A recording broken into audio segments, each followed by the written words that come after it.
အားလုံးပဲမင်္ဂလာပါကျွန်တော်ဒီနေ့ဗီဒီယိုလေးမှာကျွန်တော်လုပ်ပြမှာကတော့ဒီပုံတစ်ပုံမှာဒီ background ကနေလူကို premium ဆန်ဆန်အနေနဲ့ဘယ်လိုရုပ်လုံးကြွလာအောင်လုပ်မလဲဆိုတာကိုလုပ်ရမလဲဆိုတော့လုပ်ပြမှာဖြစ်ပါတယ်ကျွန်တော်ပထမဆုံးအနေနဲ့ဒီပုံတစ်ပုံမှာဆိုရင်ကျွန်တော်ဒီ masking ထဲကိုဝင်မယ်အားလုံးပြင်လို့ပြီးပြီဆိုရင်ပေါ့နော်အမှကျွန်တော်တို့အဲ့မှာဒီ slab subject ဆိုတာလေးနှိပ်မယ်ဒီ masking ထဲမှာ okay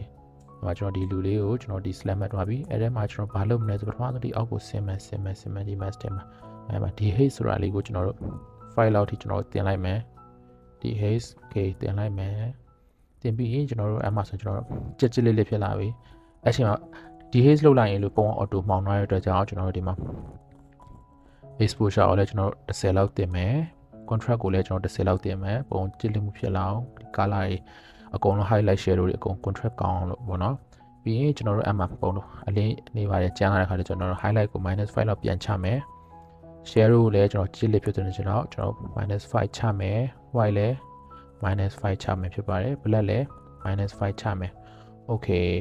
ပြီးရင်ကျွန်တော်ဒီမှာ saturation မှာနော်ပုံနည်းနည်းလေး color လေးကြွလာအောင်10လောက်ကျွန်တော်ဒီတင်ကြည့်လိုက်မယ်နော်ကျွန်တော် okay 10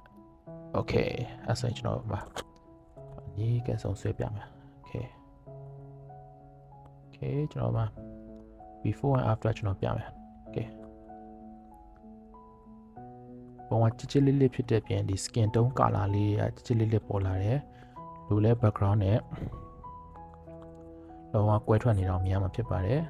okay ဒီနေ့ဗီဒီယိုလေးကတော့ဒီလောက်ပါပဲကျွန်တော်တို့နောက်ဗီဒီယိုမှာပြန်လည်ဆုံတွေ့ပါမယ်